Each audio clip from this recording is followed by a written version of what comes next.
रक्षकच भक्षक बनल्याची ही बातमी आहे। नांदेडवरून देवगडला फिरायला गेलेल्या पोलीस कर्मचाऱ्यांनीच देवगडमध्ये एका तरुणीचा विनयभंग केल्याची धक्कादायक घटना घडली।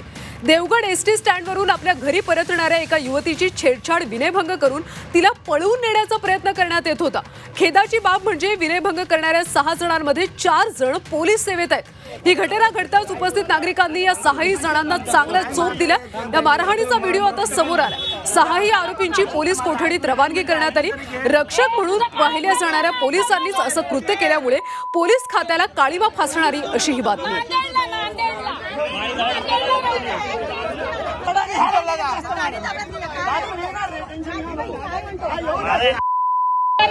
उमेश परब आमचे प्रतिनिधी, त्यांच्याकडून सविस्तर माहिती घेऊयात। उमेश, अतिशय लाजिरवाणी ही घटना घडलेली आहे। रक्षकच भक्षक बनल्याचं पाहायला मिळालं, नेमका काय प्रकार घडला? सिंधुदुर्ग जिल्हा पर्यटन जिल्हा आहे आणि त्याच सिंधुदुर्ग जिल्ह्यामध्ये देवगडमध्ये पर्यटनासाठी हे 6 लोक जे आहेत नांदेडवरून आली होती आणि त्या दरम्यान देवगड बस स्थानकाच्या बाजूने एक मुलगी आपल्या घरी जात होती। तर त्या ठिकाणी तिला थांबवून तिचा त्या ठिकाणी विनयभंग त्यांनी केला होता आणि आमच्यासोबत येतेस का असं देखील त्या ठिकाणी त्या मुलीला सांगून तुला वस्तीला फिरवतो आणि असलाची भाषेमध्ये त्या मुलीसोबत ते बोलले होते।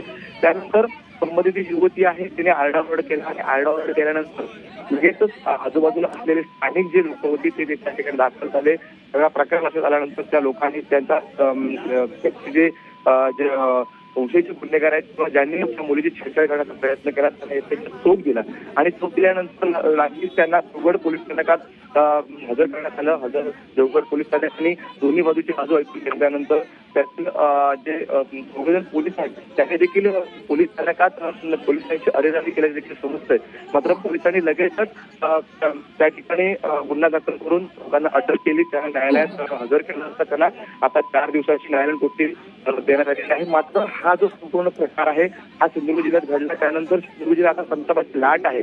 कारण की आपण महाराष्ट्रात नक्कीच उमेश, त्यामुळे अटक केलेल्या सर्वांना आता कडक कारवाई त्यांच्यावर व्हावी हीच अपेक्षा आपण देखील व्यक्त करूयात। धन्यवाद माहितीसाठी। एकतर तो दारू खाऊ नये तो कहो सोडू नको त्या पोरांना नका बोलायला, ज्योतीन बोलायला कसं राहिलं तिकडे बाहेर के बाहेर माहित नाही घेऊन जाऊ नाही का पोलीस स्टेशनला जाऊ पाहिजे। गाडी पण आहे तिच्यावर होय